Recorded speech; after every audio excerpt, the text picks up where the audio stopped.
Alrighty, after 100 years, this line has finally become funny, though in a very dark way. Hello there, ladies and germs.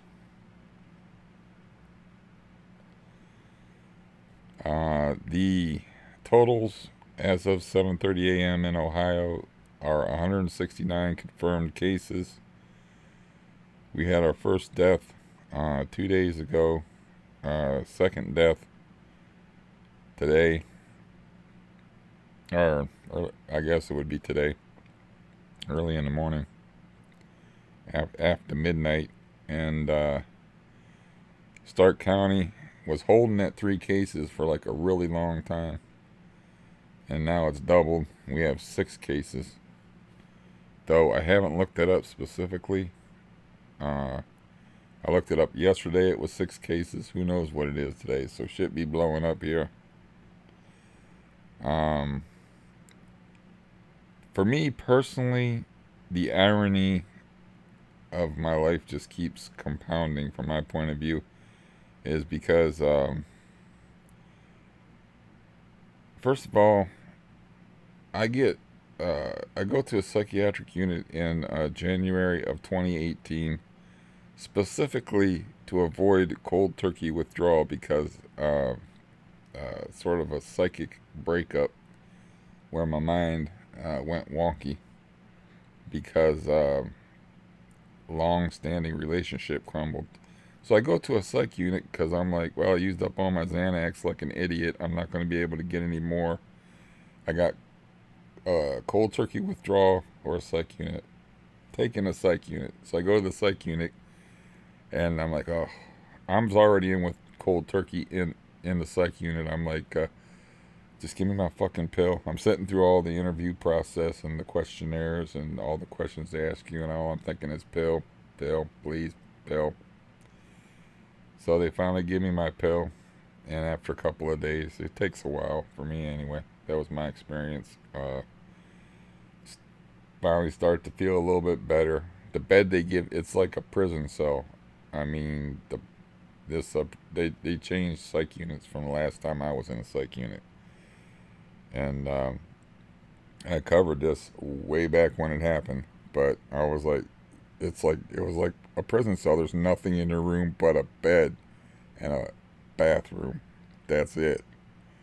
Bed. I remember the bed was hard as a rock and uncomfortable. And you get one pillow. That's it. There's no propping. There's no, for somebody that's got physical problems, not fun. But I was like, this is different than I remembered it. And they took everything off me that I could possibly harm myself or anybody with. But they left me with my shoelaces, and I'm like, oh, you guys just don't watch the movies.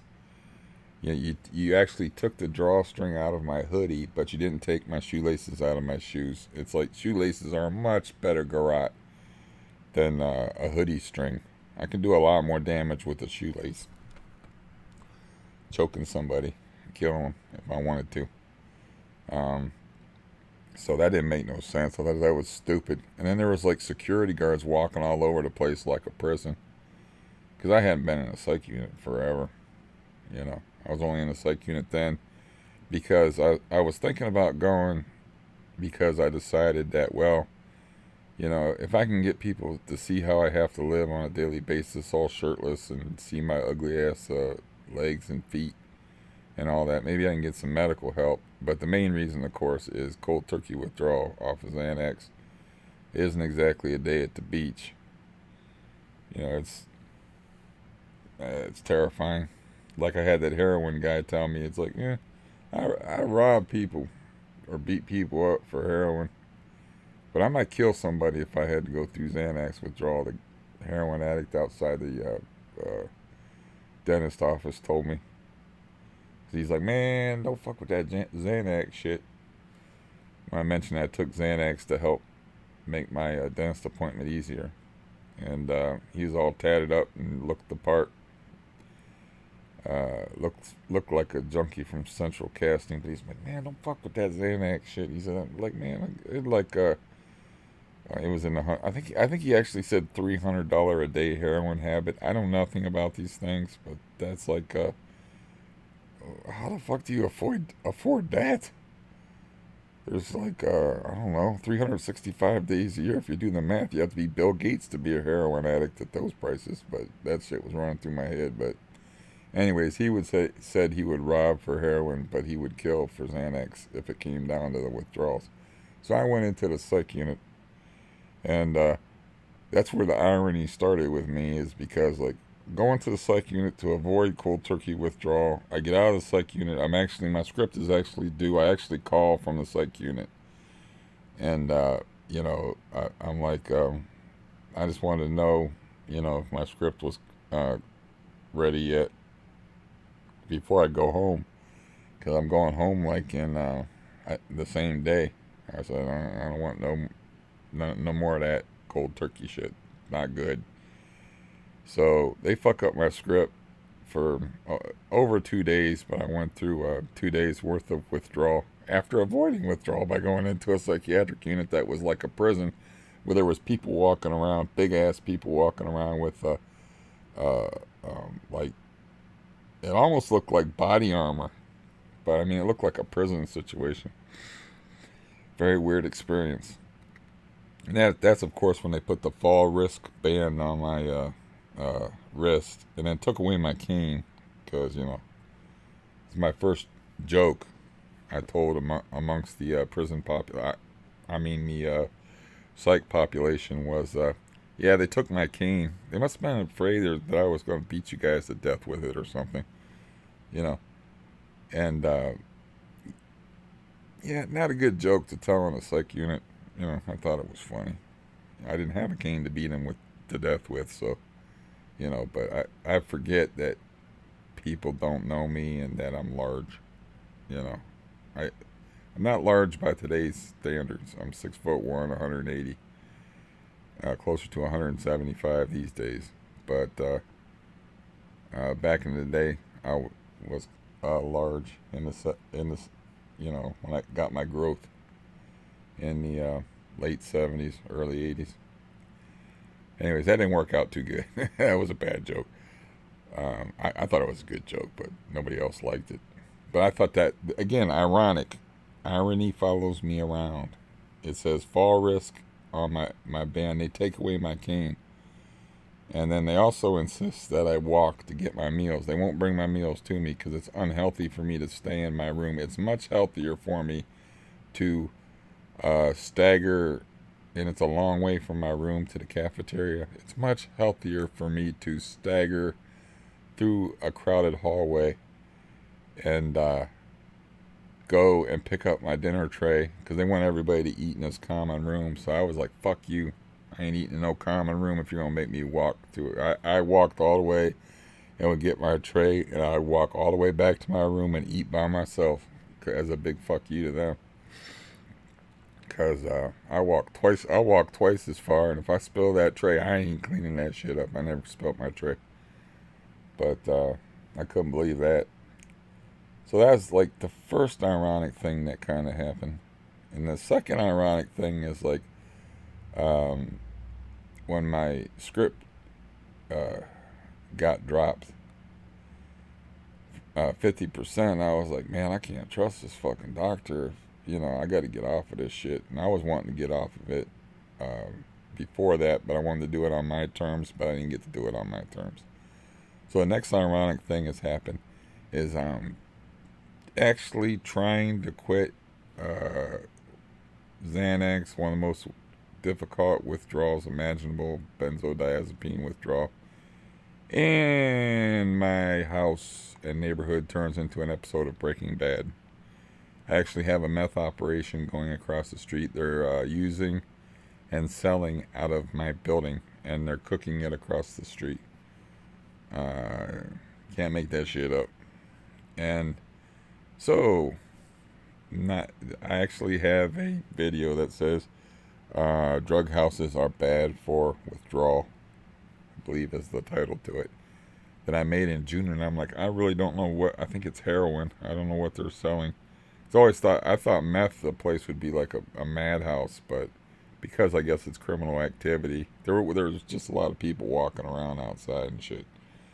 So I didn't know what was going on, and then I saw a major drug deal on July 4th of 2018 take place. That was without a question quantity. So I called the police and I'm like, look, I know you guys know that there's been some drug activity around here, and I see a constant police. I'm talking to the police dispatch now, and I was like, I see a constant police presence here all the time, and I just want you to know that I just saw a drug deal take place outside of my house, and there's weight. I got like copped lingo fancy. I was like, there's weight upstairs. I mean, a considerable amount. I just seen him take it upstairs. I just seen the bag go down, and they were like, "Can you describe said bag?" It was a lady actually, and it was a lady. And I said, "Well," kid comes out with a roll of bills that he was holding in his hand, throws it in a car, takes out a book bag, and runs upstairs. And I don't see either one of them for hours. And they're like, "Okay," that was on July 4th. Independence Day. Also ironic, because there was a lot of dependent people in the building at the time, and there wasn't going to be no independence for living here from Xanax. Because you have to understand, I started out really good getting off of Xanax. I was down to a 1/4 milligram a day at that point, you know.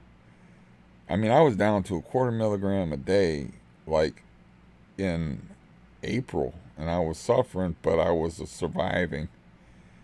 And then because my doctor forced it on me, I had to go get to an oral surgeon and get a necrotic tooth removed, and I had to updose because I couldn't go through that and withdraw. I couldn't travel to Cleveland, a completely different city, and go someplace I've never been before and go through oral surgery, which I have never, you know how you are when you're in withdrawal. It's like just going outside and getting the mail can be torture. I gotta do all this new stuff, and then I gotta go on an invasive procedure in my mouth. I was like, man, I'm gonna need pills for this, so I stockpiled.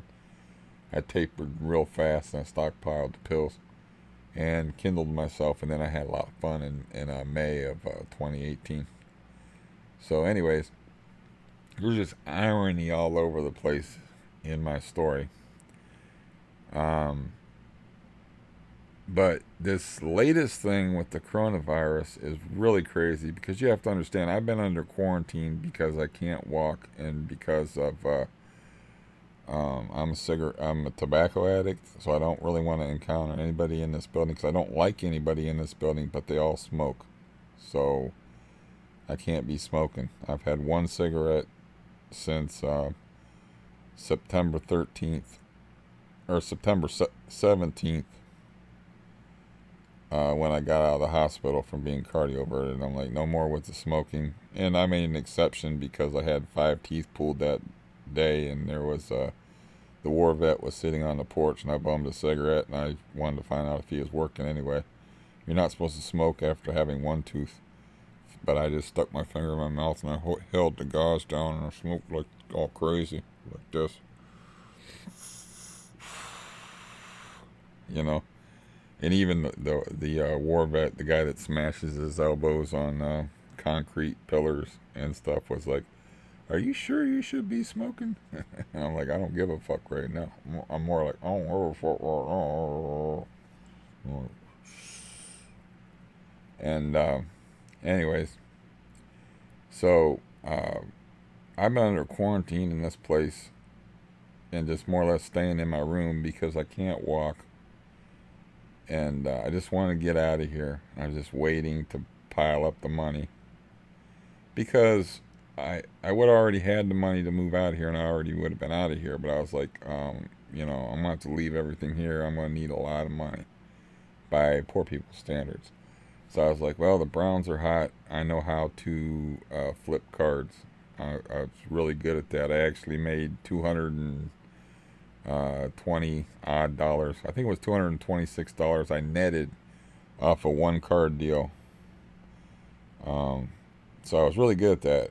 But the problem was the Browns were really, really bad. But there was all this hype around the Browns, so I invested like $2,000 in their cards, and then they had the ultimate flop season where, but the whole nation was focused on, and I was like, I can just flip these cards around in 3 weeks. They have a couple good games. They get off to a hot start. These cards are already worth, like, some of them are worth $30 to $50 a piece.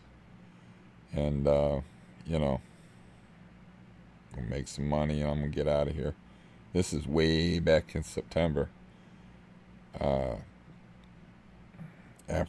This is before, actually, I got my heart cardioverted and I quit smoking and all that stuff.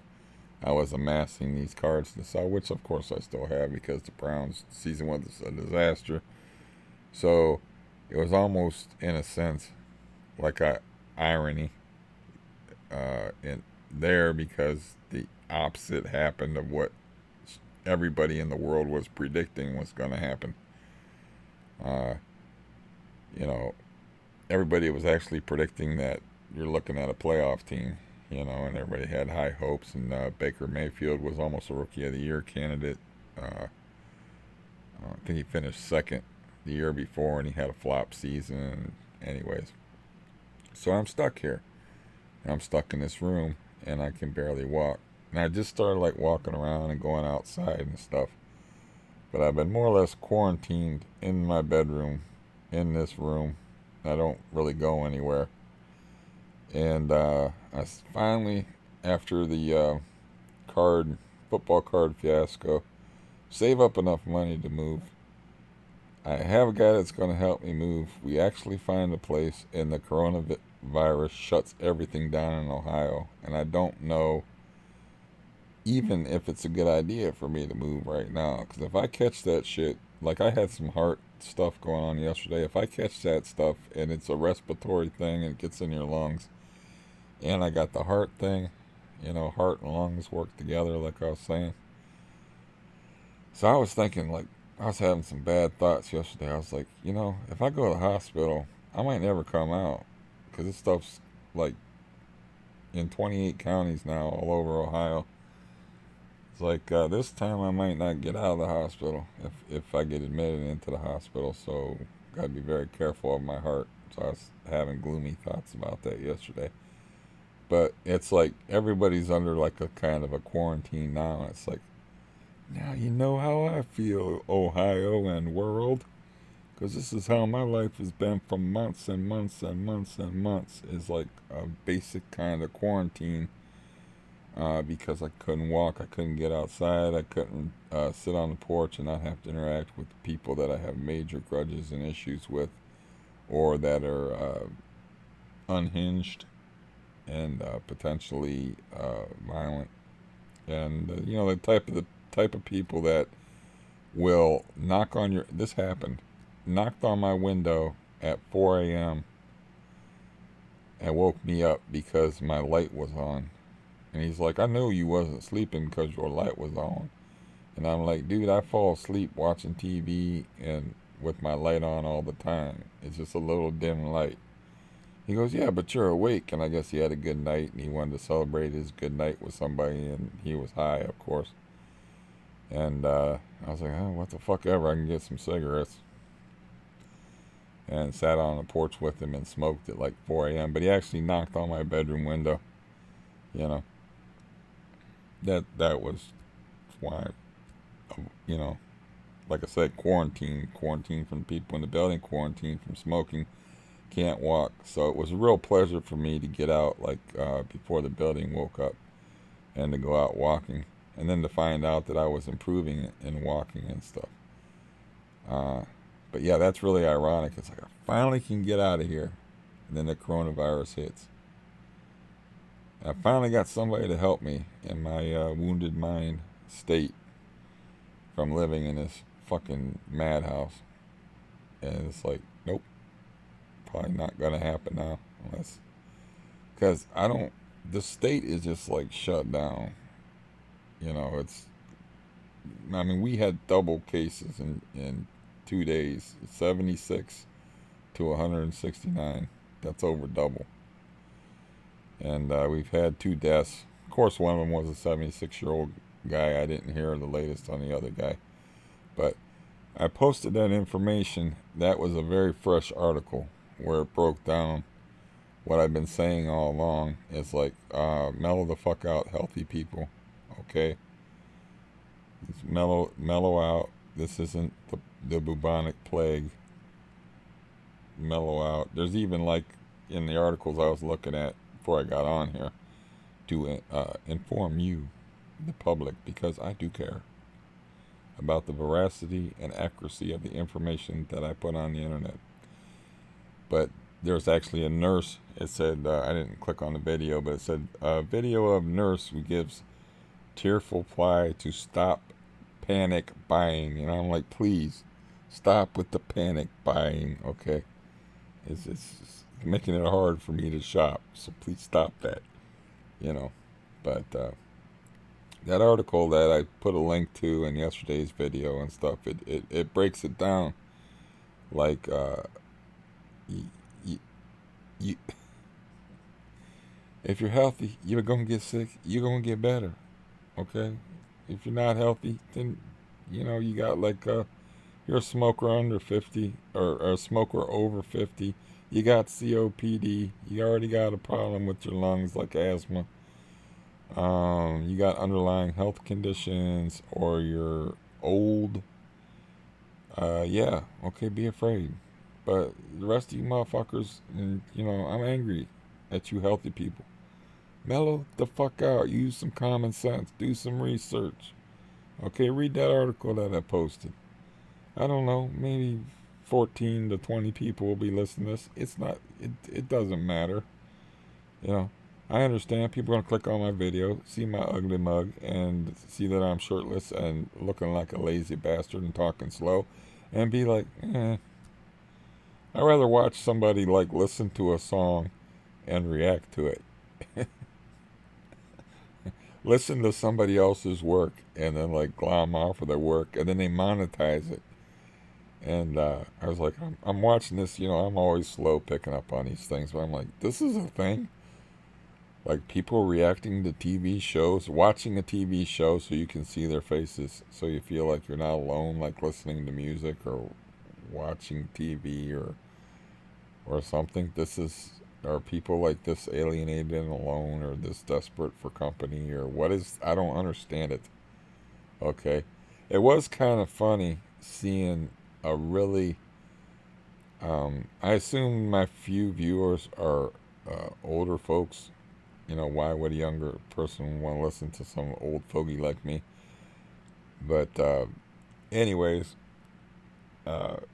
if you feel insulted about that, it's like, hey, I'm not that old. That's fine. Whatever. I went to somebody who should have had more sense than that, but she would get offended because she was the same age as me, and I would refer to myself as old, so I would have to refer to myself as not young in her presence. So, not young people listen to this. So this is funny because it's like, I believe the technical term would be, in the pejorative term would be hood rat, but it's just a dude that's listening to War Pigs by Black Sabbath, and he's like, I think this is an anti-war song. It's like, nailed it. Generals gathered in their masses, just like witches at black masses. Yeah, okay. Perceptive. But yeah, maybe I'll post a link to that because it's kind of funny. Watching, maybe that's why people watch that, is to laugh at the people. I don't know, but they actually make money doing that. So I understand that, what I'm saying is, I understand that people are going to click on this and be turned off by some guy that's laying shirtless in bed, looking like the Grim Reaper, and already looking like a ghost. So, but that video is very fresh, and it outlines, like, the categories of the high risk people, and, like, in the whole country of South Korea, like nobody died under the age of 29. Nobody that caught it, and they had a fair amount of cases. And yeah, you know, this, yeah, it's a very communicable thing. It's nobody wants to be sick, but like the nurse said, mellow the fuck out about it. All right. I feel like yeah, I feel like, okay, we got something crazy going around spreading that we don't know what to do about right now. But it has gotten out of hand as far as the fear factor thing. That's why I put that article up there that show that, like, first of all, I had to research to make sure that I wasn't promulgating bullshit, because I don't like to do that. But if you read the article actually has a negative title. It's like young people, children are not immune. They thought, there was very few cases with actual children catching COVID-19, and the title of the article is something like "Children and Young People Not Immune to COVID-19" or something like that. So it actually had a negative title, but if you read it, it breaks down the severity of the cases, the number of hospitalizations, the number of deaths, and it's all like old people. It's people that make me look like a young buck. So, anyway, that's out there. As far as like the irony of me already being quarantined and having to be quarantined more, I don't know if I can take it, frankly, because you know what? It's like I really, really need to get out of here. Okay, I really need to get out of here, and the Brent guy's not responding, so I don't know. I think I told him about this channel, so it's like dude, just let me know what's up if you're at. I'm sure he doesn't. He's just working a job, dude. He's very busy doing postgraduate work. Cool dude, like him, like you, Mr. Brent. That's just his first name. But I was, I texted him. I was yeah, first place. Don't need to see it. Anything's better than this. Anything will be 1,000% better than this whole hellhole. All I do is sit in a room and look at holes in my walls all day. And I've been living like this for a very long time. I didn't put that part in there. So, but I was like, man, you can bring me the lease. I'll sign the lease. You can give the guy the money. That way, I won't be exposed. I'll limit my exposure to the COVID thing. And it might still work out that way, or it might get to the point where I think Illinois and possibly New York, they have a just stay in your house policy. It's going to be like a police state type of thing almost. I did buy red tapes off of Walmart yesterday, so I finally got my Walmart order in, and I did buy red duct tape. So I am going to put a plague cross on my door and the front door. I think after I pay the rent, so the landlord don't peel it off. Just for, I don't know, graveyard humor. I don't know what you would call it. Literal graveyard humor. Now that we've had 2 deaths here, and you might think like, no, you're minimizing the situation or you're trying to make light of it. And it's like, I've been living with death a long time. Death and me are we old bedfellows, man. Going back to when I was, the first time somebody threatened me with death that wasn't threatening me on the street and was in medical garb was when I was 16. I am now 52, so me and death are old bedfellows. And I live with Mr. Death all the time, so I feel I am exempt from good taste. If that's in bad taste, I don't care. I have earned the right to put my plague crosses on the doors, and I bought the tape. And in a couple of days, I might even take a picture of it for you. I would like to take a picture of the pentagram that I smeared blood on that was on the door. Because I believe I told you when I moved in here, there was a pentagram scratched in the door. It's a brown wooden door, and they scratched the varnish off into a little tiny pentagram, like about this big. And when I got the keys to the place, and my foster brother, who lived in the neighborhood, of course, the one that I disowned, um, when we were moving in here, I cut my finger on the way in, and I was bleeding. And I was like, shit, I'm bleeding, you know.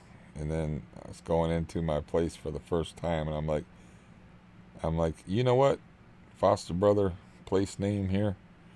Uh, you know what we would do right now if we were in a horror movie, and I took my bloody finger and I smeared the pentagram with my blood. It didn't glow or anything like in the movie, so I thought I was okay.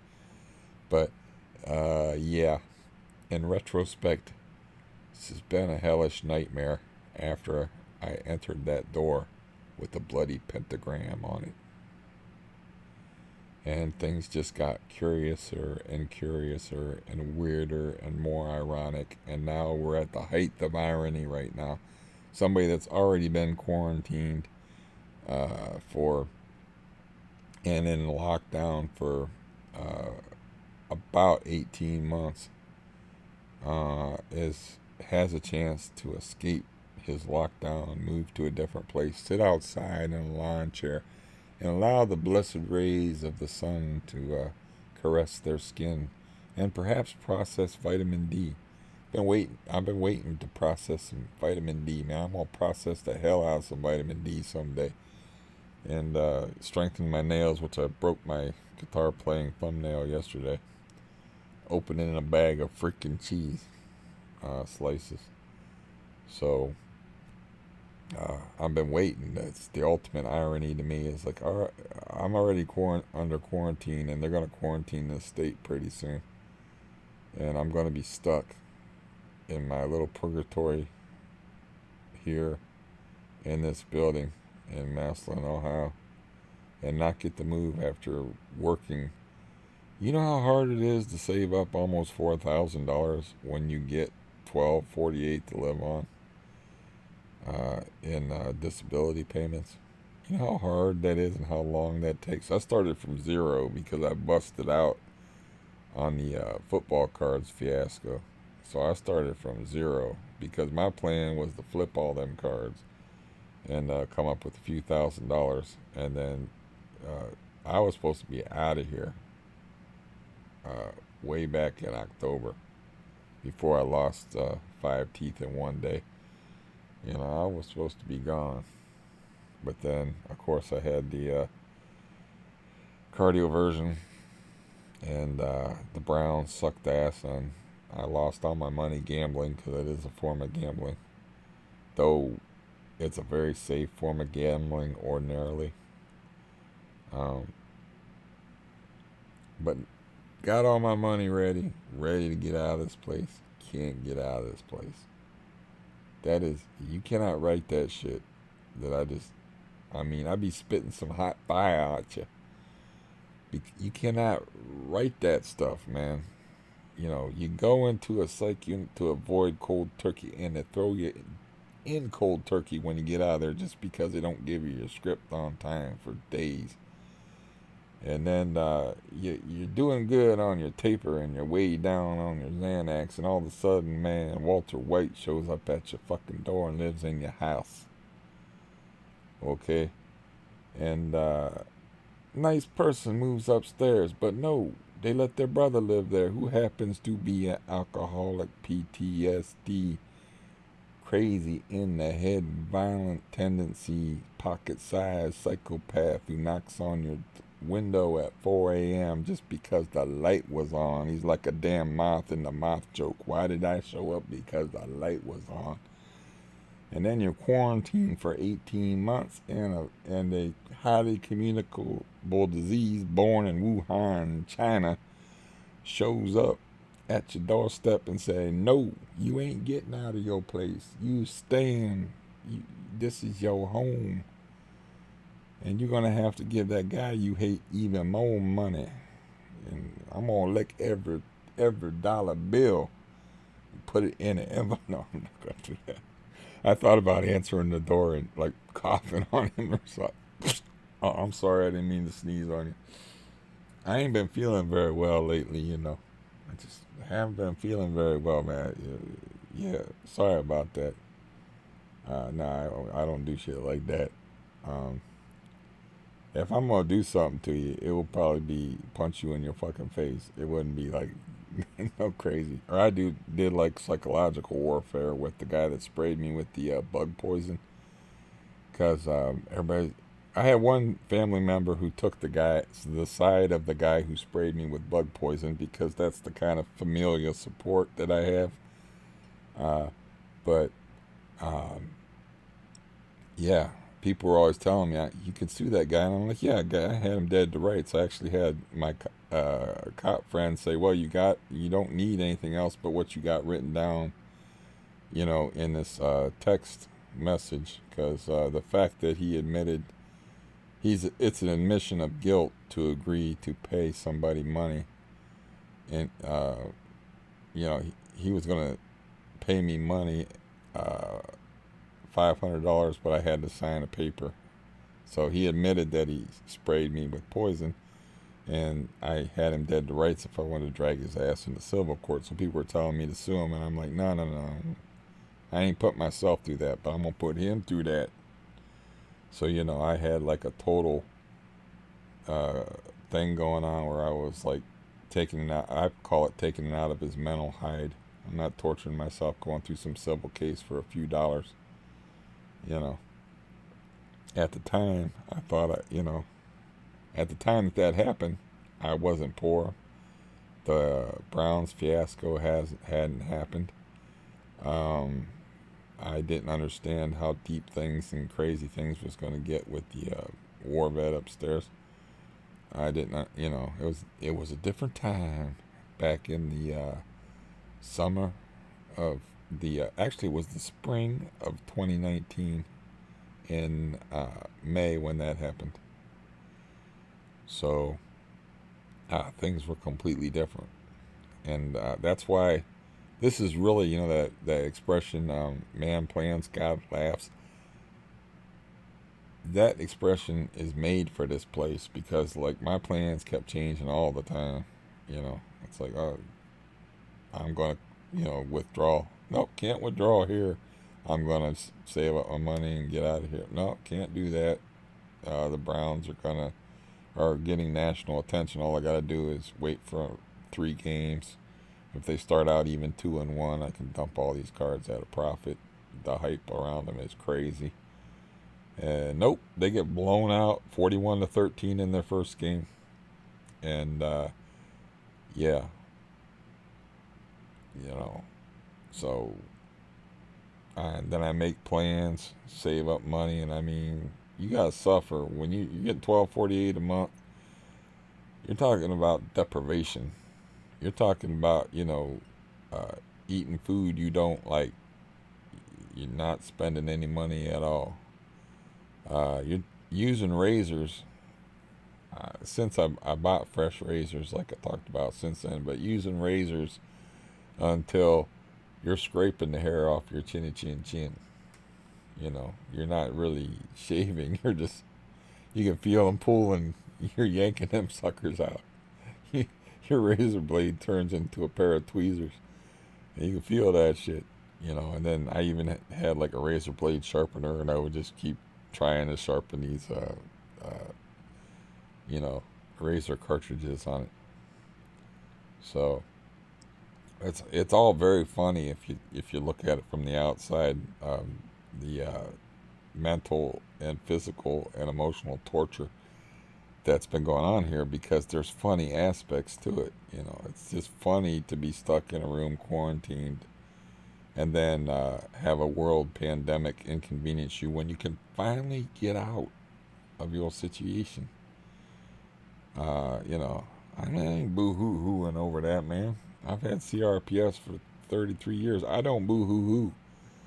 That's why when I boo-hoo-hooed after 29 years and my sister had all that scorn and derision and contempt in her voice that, it kind of fucked my head up. Because I'm not a boo-hoo-hoo kind of guy. I'm the kind of guy that's like, well, I got to rip off a toenail before I go, into a doctor's appointment. That's highly stressful. Let's make a video out of that. Make something funny out of that. You know. So that's why actually got the idea for Toe, Toe, Cato Del Fuse, the famous horror movie music, and then the change pictures for each musical break. That's where I got the idea from that. I was actually in the office the day I ripped my toe off. I'm like, I can really make a fucked up video, and then I made that video. So I'm not the boo-hoo-hoo. I will wallow in self-pity from time to time, but it isn't like a weepy thing. Though I have been highly emotional lately, for me, which, listening to songs, I've been getting a lump in the throat and stuff on certain songs. And it's like I might have to break down and cry for the first time in 2.5 years. And yeah. But yeah, because this situation is it's just crazy. I'm gonna make sure next week I talk to the guy, and set up an appointment and just find out if they might close down that whole mental health facility that I'm using, the Coleman Professional Services. They might, that it might get to the point here where they're like, just stay in your house, and they just, it's like a police state, total lockdown. Got to cut down on the nose. But yeah, I don't know. I don't know for sure yet which way this is gonna go. If I got a place, all I need is the dude, because I can't drive. The dude to get the papers. I got $2,000 sitting right over there. My address is I'm not gonna tell you my address. I shouldn't even be talking that loud that I got $2,000 sitting right over there. But give the guy the money, use him as an agent, and just tell him, like, look, man, I can't risk too much exposure, but I need to get out of here before I go Looney Tunes. And if I have to bring up the S word, like, I don't think I'm going to make it, I might have to exit stage left, as they used to say in Bugs Bunny cartoons. And just forget this, because it's like everything I do, I got the opposite of the Midas touch. Everything I touch turns to shit. I mean, all my plans, they all go bad. All my living circumstances just go crazy. Like I said, I kind of like glossed over that, but I had a decent person that was quiet, easy to get along with, lived up there, and then they had pity on their insane and violent alcoholic brother and let him live in there, and then their brother threw him out, and they were happy to be thrown out. I think they did that as an excuse to break the lease, because they were under a year lease, and she hated it here instantly. She said, I hate this place. She hated Stampy. She's like, she could hear her worse than I could hear her. And she's like, oh man, she's always like, sounds like she's coughing her lungs up all the time. And I'm like, I don't really hear that too much. I hear some coughing, but not like she was describing. So she was actually getting stampified worse than me. And so she might have used that as an excuse to get the fuck out, and break the lease. She was under a year lease living here. And yeah, but she was quiet and nice, but she let somebody who was not quiet and not nice, and what she was thinking, I guess, is either, I can break the lease this way and or maybe she needed help with the bills. But she was a worker, man. She was like a 2-job type of person. That's what her reputation always was as a worker. So anyways, that's just one of the things I glossed over in my recitation of the ironic madness that has befallen me since I put that blood on the pentagram outside my door and entered this place for the first time. And yeah, so I'm old hat at this quarantine stuff, you know. But the timing is unreal. I just needed like another month before it hit Ohio, and I'd be out of here. And now this is going to complicate matters. I still might be able to get it done. I am not giving up hope. And but the way the case is, way it's blowing up here, like I said, the case is more than doubling in 2 days, and now we have 2 deaths, even though one guy was 76, and who knows what was going on with the other person. That's gonna freak everybody out. The D word usually does, and so it could be like, even if I'm like, look, Brent, can I get the number off you and handle it all myself? I still might not be able to get it done because the state might be on lockdown. The guy might be like, I'm not renting, or I'm not introducing any foreign agents, both in any of the 3 senses. No spies, no new people, and no foreign agents, as in the COVID-19 itself.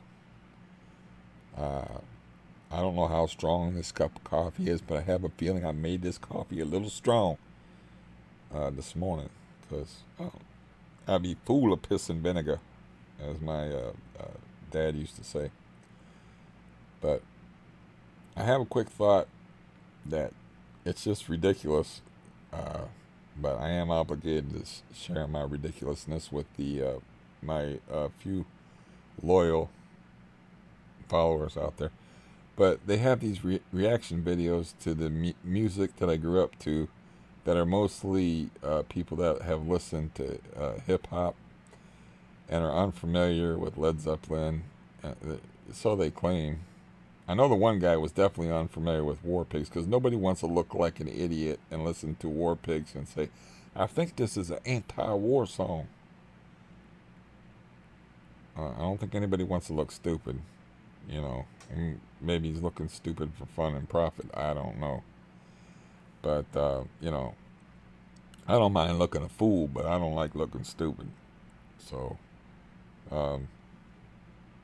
I was thinking that I could do the reverse thing, because I'm very unfamiliar with rap. I do not like rap. Here's a funny story, okay?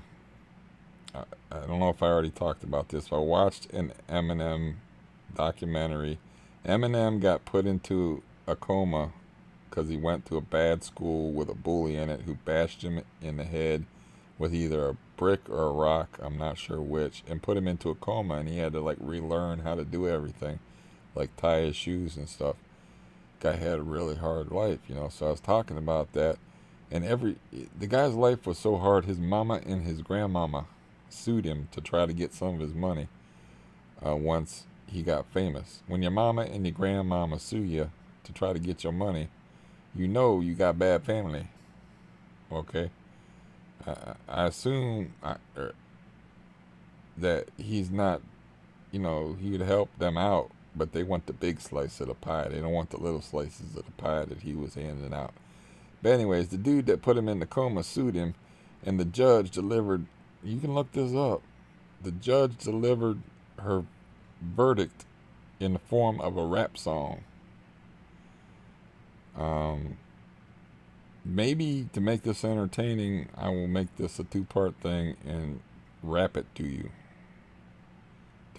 I might need another a cup of coffee for that. But I thought that was hilarious, so I told my niece that, and she grew up on rap and stuff, and I was like, I don't like the guy's music, but you gotta have respect for the dude, because he went through hell. I mean, this Eminem dude, he got his head bashed in, he went into a coma, his own family suing him, He had to work as a fry cook. He had to break into through prejudices to become a famous white rapper, like the first maybe white rapper, maybe the Beastie Boys. I don't know that much about it. Don't really care. But you know, he had to overcome all this stuff, and you read about his life, and his life's a fucking horror story. And all she focused on is like, you don't like Eminem? Well, you should listen to this, or you should listen to that. And it's like, you're not gonna win me over with rap. Okay, you know. So I thought like I could do reaction. See what they do with these reaction videos. If people love positivity and they love like, oh, they're turning these so-called black people on to music they never heard before. Like you watch a black guy with a bunch of tats grooving to War Pigs or whatever. Like they never heard it before. It's like what if? But it's always a positive reaction. Nobody wants to hear somebody say, "What the fuck is this shit?" And be negative. Now, if I made a channel like that where I could figure out how to put a little screen of a rap video in there, I would be like mostly, uh, oh, this is like ear pain. It's like, could they learn to play an instrument? I mean, is there some kind of musical thing to this? And it's like, why is this guy so pissed off about all the money and bitches he has? And nobody would watch it and nobody would care. Even if I dressed up for it, nobody watched. Even if I really whited myself up and was very prim and proper and well spoken and used proper English and was a stereotypical whitey, and then I start, I would have to like, if I wanted to make it popular, I'd have to like bop my head to it. I'm like, man, this is some dope jams or whatever. I had that thought. That struck me as funny. It's like, that's why I guess that's why people like that. It's funny also to watch them struggle through and like whiff on the meaning of the song. Like the guy that says, "Oh, this is an anti-war song," and then there's this other girl that's listening to a song about Vincent Van Gogh named Vincent. By Don McLean, famous for American Pie, and she thinks it's about his art and not about the fact that he's a schizophrenic that with the sick mind that was trying to express his pain through his art. But she was like, "Oh, this is about his art." And it's like, no, it's about the fact that he was crazy and he killed himself. And it's a sad song that's supposed to make you have a lump in your throat. And it's funny to watch him whiff. Yeah, my niece was like, "Yeah, you're a wordsmith, though. You can't believe like what that guy can do with words." And I'm like, "Yeah, but I can't believe classical music and the complexity of it, but I don't like it." It's like I like some pieces of classical music, and I've heard a few rap songs that I can listen to that don't put my teeth on edge. But as a genre, I fucking hate it, and yeah. So maybe I'll do that though. That's like if she didn't know that and she grew up on rap, that might be a new thing to you. That I'll read you I'll try to rap out the court or the judge's ruling that she wrote in the form of a rap song, which is very hard to do when you're using legal jargon and you're not very good at it. But I think she did it to mock the fact that a guy who put a guy into a coma is suing the guy for defamation of character, because he's saying that somebody smashed me in the head with a brick and put me in a coma, which is really just saying what happened. But yeah, I think I will try that while my energy level is up a little bit. So this was long, man. This was a long jam here. But yeah, hang on for that. I'm gonna give that a whirl. Okay, I tried this a couple of times, but the scroll just cannot keep up with me because I spits mad fire. Mr. Bailey complains that his rep is trash, so he's seeking compensation in the form of cash. Bailey thinks he's entitled to some monetary gain because Eminem used his name in vain. Eminem says Bailey used to throw him around, beat him up in the john, shoved his face in the ground. Eminem contains that his rap is protected by the rights guaranteed by the First Amendment. Eminem maintains that the story is true. Add that Bailey beat him, black and blue. In the alternative, he states that the story is phony and a reasonable person would think it's baloney. The court must also balance the rights of the defendant. It skipped ahead. If the language used is anything but pleasing, it must be highly objectionable to a person of reason, even if objectionable and causing offense if alpha is the first line of defense. Yet when Bailey actually spoke to the press, what do you think he didn't address? Those false light charges that he so disturbed prompted from Bailey not a single word. So highly objectionable could not be. Bailey was happy just to hear his name on a CD. Bailey also admitted he was a Boolean youth, which makes what Marshall said substantial truth. This doctrine is a defense well known and renders Bailey's case substantially blown. The lyrics are stories no one could take as fact. They're an exaggeration of a childish act. Any reasonable person could clearly see that the lyrics could only be hyperbole. It is therefore the court's ultimate position that Eminem is entitled to summary disposition. Out.